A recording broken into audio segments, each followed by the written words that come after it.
नमस्कार, आप देख रहे हैं EH न्यूज नेटवर्क और मैं हूं आपके साथ ज्योतिका।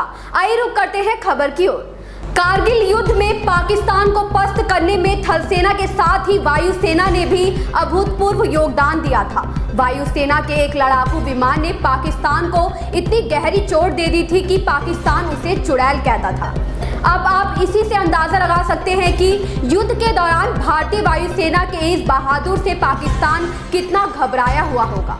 कारगिल की ऊंची चोटियों पर घात लगाकर बैठे पाक सैनिकों को यह अंदेशा नहीं था कि उनके ऊपर आसमान से भी हमला हो सकता है।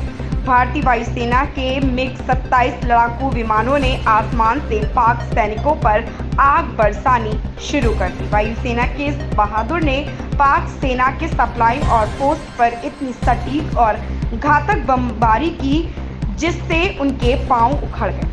1700 किलोमीटर प्रति घंटे की रफ्तार और हवा से जमीन पर अचूक हमला करने में सक्षम इस रूसी लड़ाकू विमान को कारगिल युद्ध में पराक्रम दिखाने के लिए बहादुर नाम दिया गया। इसका खौफ पाकिस्तान के दिलो दिमाग में ऐसा छा गया कि उसने चुड़ैल नाम दे डाला। जब यह विमान जमीन की सतह के करीब उड़ान भरता था तब कोई भी रडार बड़ी मुश्किल से इसकी पहचान कर पाता था। इसकी आवाज़ दुश्मनों के दिलों में खौफ पैदा करती थी। हालांकि भारतीय वायुसेना में अपने 38 साल के सफर के दौरान इस लड़ाकू विमान ने कई उतार चढ़ाव भी देखे।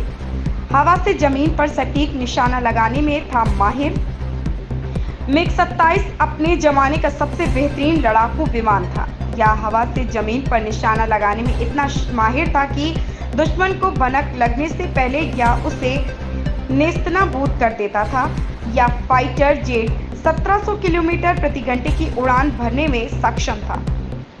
इसके अलावा यह 4000 किलोग्राम के वॉरहेड को ले जा सकता था। साल 1981 में भारतीय वायुसेना को पाकिस्तान और चीन से निपटने के लिए विशेष किस्म के तेज लड़ाकू विमानों की जरूरत थी। उस समय पश्चिमी देश जैसे अमेरिका, ब्रिटेन पाकिस्तान के करीबी थे और वे भारत को अपने उन्नत लड़ाकू विमान नहीं देने वाले थे। उस समय रूस ने अपने MiG-27 विमानों को भारत को बेचने की पेशकश की।